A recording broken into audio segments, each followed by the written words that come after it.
Hello again, everybody. This is a special late night edition from Albany of CaneSport Right Now as we break down and discuss the Miami Hurricanes' big victory over Indiana at MVP Arena here that has delivered the team to the Sweet 16 for the second year in a row. I'm Gary Ferman, the publisher of CaneSport.com, joined by our managing editor, Matt Shodell. And Matt, it was just an unbelievable performance here in Albany tonight. I was really struck from the start of the game by the obvious preparation that this team had put in, but not just physically, because the the work that they did the last couple days was not really all that physical. It was a lot of mental work. They spent a lot of time watching tape of Indiana, and they showed up just incredibly well prepared. And yeah, Indiana's a good team. They put together a run in the middle of the game, but for the most part, Miami was pretty much in control the entire way. I saw it up close. You saw it from a distance. Um, I'll feed off you. Tell me what your impressions were watching the game on television. Oh, well, the game interfered with American Idol. I didn't really get a chance to watch most of it. But I think Miami won, right? Is what I think. Is that what you're saying? Miami won? No. Listen, I'll be the first to tell you, I thought Miami was going to lose to Indiana. I did Miami a big favor. They wanted me to pick against them. They urged me to pick against them, so I picked against them. Just like several other programs, they ruined my bracket. I put $10 into my family pool. I look like a fool. I'm a sports reporter who is now going to probably finish behind my wife in the family rankings. It's very disappointing. What's not disappointing, and I said this to you, Gary, before we came on the air here, is if this is the best I've seen Miami play all year against a really, really good Indiana team, fantastic coaching in particular. But what I said to you is if they play like this against the rest of the teams they're going to play, they could beat Houston. I mean, everyone's going to think Houston's unbeatable because they're a 1 seed. They're not. If Miami plays like this, they can beat anybody, because when a small team can out-rebound one of the best rebounding teams in the country, that has size, athleticism, everything else, when you out-rebound them 48-31, when you get 20 offensive rebounds, and you have guards that are fast, that can penetrate, you have guys that can shoot threes, there's nowhere Miami can't score on the floor from with all 5 guys on the floor at the same time. Everyone except for Norchad can hit threes. Norchad thinks he can hit threes. He really can't. But 4 guys can hit threes. You got Norchad inside just dominating. I mean, he was always under the basket. Like, they couldn't move him out of there. It was not surprising because he's done it all year. But, for Indiana to have gotten out rebounded like that, for the points in the paint to have been in Miami's favor by whatever it was, 10 or more points, is shocking. And it wasn't through a lack of effort by Indiana. I mean, Indiana really tried to come back. I mean, I think their coach felt they didn't give the effort that they normally would have, but that's because Miami threw them all out of sorts, And Jim Larrañaga now has the experience, the expertise to get the pieces in place against the Houston. He's got a full week to prepare for Houston. He's going to find a way to do what he did this past weekend, and basically what he's done his whole career, which is to make the naysayers prove the naysayers wrong.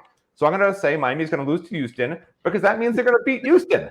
So, congratulations, Miami. You got me to pick against you, so that way you're going to win. I'm helping Miami by picking against them. You talked about Norchad Omier, and I actually just got done spending some time with him, and that video is up on the website for everybody to watch. And the thing that just stood out incredibly was he had more desire to go get the basketball than anybody else on the floor. I mean, if there was a ball up in the air, you just knew who was coming down with it. And if he could just get a little more disciplined in the first half of games and stop getting himself in foul trouble. He only played 25 minutes tonight. They had to play 15 minutes without him. And, that's probably like about 8 minutes more than they would have liked. But his numbers are just ridiculous. I mean, 17 rebounds. I think he had 8 of them on the offensive side of the floor, giving Miami second chances to score. So that really stood out to me, was just the effort level that he was putting into it. And he's just had, you guys can watch it in the video. He's having such a great time being part of this, and is so appreciative of the moment and getting this experience. And, another one that is like that is Nigel Pack, and he tried really hard to get it really going tonight. he did have a little chip on his shoulder. He grew up as a kid in Indiana, dreaming of playing for Indiana. Indiana didn't recruit him. And the funny thing was, I was walking with Nigel in the hallway um, to the locker room, and we were talking. And Indiana coach Woodson, approached him and came up to him and asked him what high school he went to, and very well aware that this was an Indiana kid that Indiana let get away before he became the head coach there. So that was a neat little moment to witness. But Nigel tried really hard early and probably started taking. He did a great job very early in the game. I think he had 7 of Miami's first 10 points, if I'm remembering correctly. But then he started taking threes from a little bit too far out, and his shooting percentages started to plummet a little bit. And then Isaiah Wong just took over the game. And I mean, we've seen this so many times from Isaiah. I mean, he's the ACC Player of the Year for a reason. Well, tonight we had a chance to see the ACC Player of the Year on display. He had 27 points. We know he could score. Scored every which way imaginable, hit key 3-pointers, drove to the basket, got out on fast breaks. The thing that impressed me, Matt, was he also had 8 rebounds, okay? They're playing a bigger team. They needed guys to help Norchad, and especially when Norchad was out of the game, they had nobody to turn to size-wise, really, to battle those guys. And they needed everybody to participate in rebounding the basketball, and Isaiah Wong came through and did that. So he's Miami's leader, an absolute complete game by Wong at the right time. Yeah, I mean, there's really there's nothing to say other than Miami played an amazing game. To me, played its best game of the season. And you want to be playing your best basketball at the end of the year. It's a little odd to me, and I'd love to know the answer to this question, and I don't think we're going to get it. But I would love to know if Miami coaches figured they're going to play Indiana, because they looked much better prepared for Indiana than they did for Drake. To some extent, I'm thinking they may have spent more time worrying about Indiana in the previous week when they found out the seeds than they did Drake, just figuring, hey, the bottom line is, we should beat Drake, but Indiana is the team that's going to cause us a lot of problems because of their size, their length, their athleticism, just how good they are. Because they looked like against Drake, they didn't really have anything planned specifically other than running their normal scheme, except for at the end of the game when they went into by necessity down by 8 points with under 5 minutes left. They had to go into the scramble defense and the press, and that's what worked, honestly. And other than that, I thought they just played a normal game and just were out of sorts because Drake was small. They weren't getting the usual spacing that they get to get shots off and things like that. And against Indiana, they had a unique plan to deal with basically there's 2 first rounders on that team. There's Hood Schifino, the point guard who's projected as a lottery pick, and then of course the Jackson Davis kid inside. And they did, Jackson Davis. I'd like to say Jordan Miller did a great job on Jackson Davis. He did fine. Nobody does a great job on Jackson Davis. But what they planned and what worked really, really well was they weren't letting Jackson Davis really get the ball where he wanted to. They sort of identified that the way he liked to get the ball and then just turn and go, there was always another player there in his way when he would try to turn and go. He couldn't just do what he normally does, which is get the ball with his back to the basket, turn one way or the other, and just lay it, basically make a move and lay it in. Couldn't do that. And he while he had 23 points or whatever it was, he really didn't impact the game the way he normally does. And basically what Larinaga said is you have 2 guys that can basically beat us. I've got 5 guys that can beat you. And he basically spread the floor with his 5 guys. Whoever was open would take the shot. And for Indiana, there was just 2 guys that can score. They didn't worry about the other guys. Did they get hurt a little bit on the 3-point kid that can shoot? Yeah, a little bit, not terribly. They said, if he's going to beat us, go ahead and beat us. Your 2 first rounders aren't going to beat us. And they had a fantastic plan to basically slow those guys down because their point guard had 6 inches on Nigel Pack and wasn't able to take advantage except for in the last 2 minutes when he realized, hey, I could just shoot threes over him all day long. Why the Indiana coach didn't realize that earlier in the game is beyond me. But, it worked out great for Miami, and I thought the Miami game plan was fantastic. The players were energetic. I've never seen them fight from start to finish like that all year long. Usually there's a big lull in the last 5 minutes when they have a lead like that where they just hold the ball and sit there and can't score. This time, hey, I've got an easy layup. Just take the easy layup. I don't care if there's 20 seconds left on the clock. I'm going to shoot the easy layup and get 2 points, instead of just waiting and missing a shot, because they did cut it, I think, to 9 when that kid started finally realizing he could shoot threes over Nigel Pack all day. And that's the point where Miami said, we're not going to go into a shell and just try to run out the clock with 2 minutes and 12 seconds left. We're going to try to score when there's an easy basket to be had.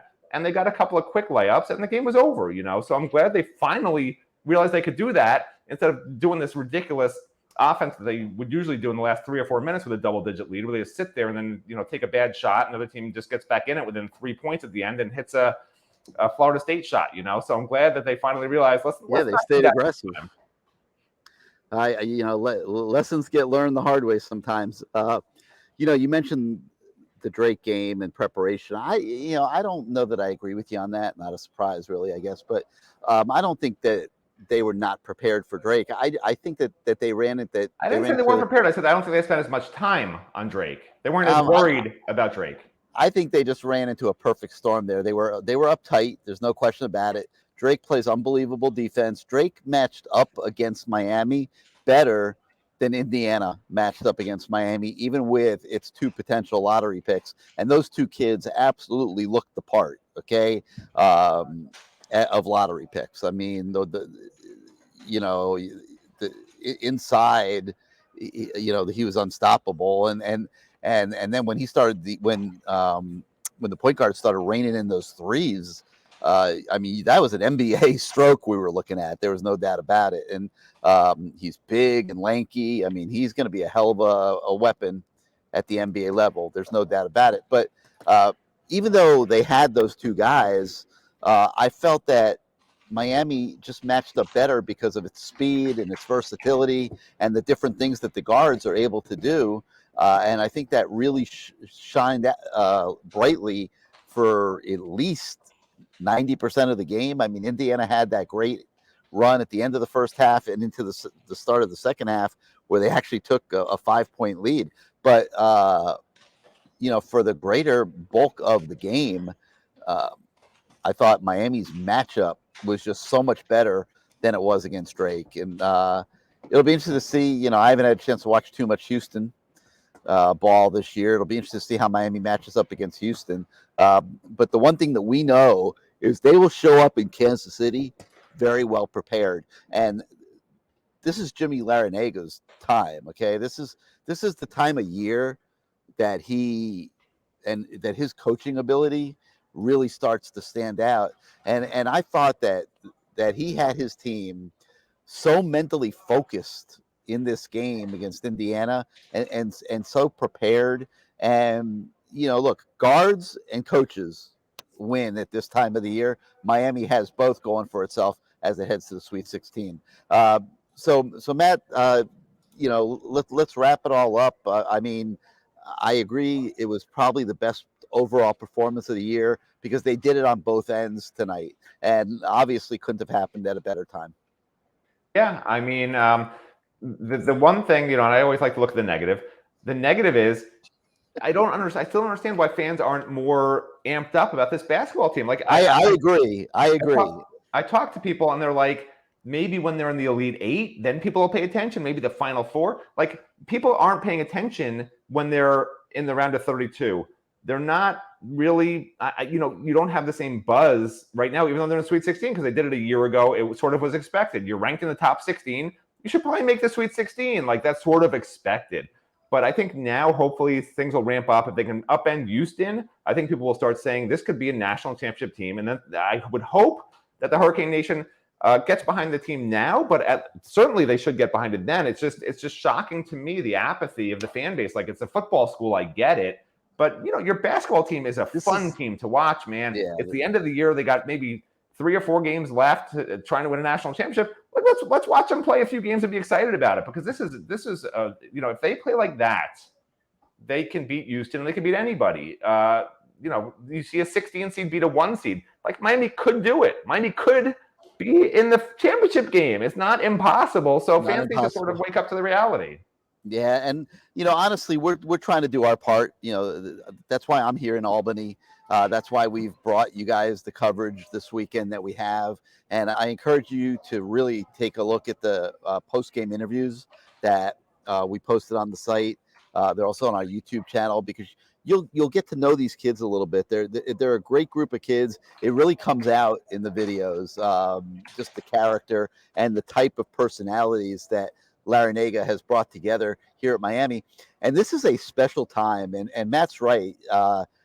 We encourage you guys, get engaged with this team. This is a special moment. They went to the Elite Eight a year ago. They were leading Kansas at halftime by 6. The moment was just a little too big, and they couldn't get it done in the second half. I don't think any moments are going to be too big this time around. This team has the right mindset. They're very focused. They're together. They have great chemistry with each other. They love each other. They love playing together. And somebody's going to have to play awfully well to beat them. I'll tell you, Drake almost did it the other night. I mean, Drake did play its best game probably against Miami. And, I don't think anyone's going to play average and beat these guys. They're going to have to bring it. And they're going to have all they can handle with this group of kids. And the amazing thing is that if these guys want, they could come back together almost 100% intact next season. The only one who's out of eligibility is Jordan Miller. And I know that Wong, for example, is the ACC Player of the Year, but I had some conversations at the hotel. Can't really go too much into detail at this point, but there's an opening there that he might come back next year. Okay. If he can put the right NIL deals together, and it can be as worthwhile as it might be going and playing in the G League or in Europe, because he's, probably not going to get drafted in the high in the NBA draft. I mean, that's probably reality. But if he could just keep, coming back and working on his game and keep improving his jump shot and things like that, it's not out of the question that he makes that decision. And if he comes back to go along with Norchad and Pack and Poplar and these guys, and a new player or two that they'll bring in to join them, this team can start the year in the top 10 next year. So a lot of, we won't talk about that now. We'll wait till after the season is over to talk about that. Right now, it's all about a trip to Kansas City this week, all about the Sweet 16, hopefully the Elite Eight. We will be giving you tons of coverage this week at CaneSport.com to try to help you experience this with the players, with the coaches, and just get engaged in Miami basketball right now, because this is a special moment in time for this group. So for Matt Shodell, I'm Gary Ferman, coming to you from Albany. We'll see you next time, everybody.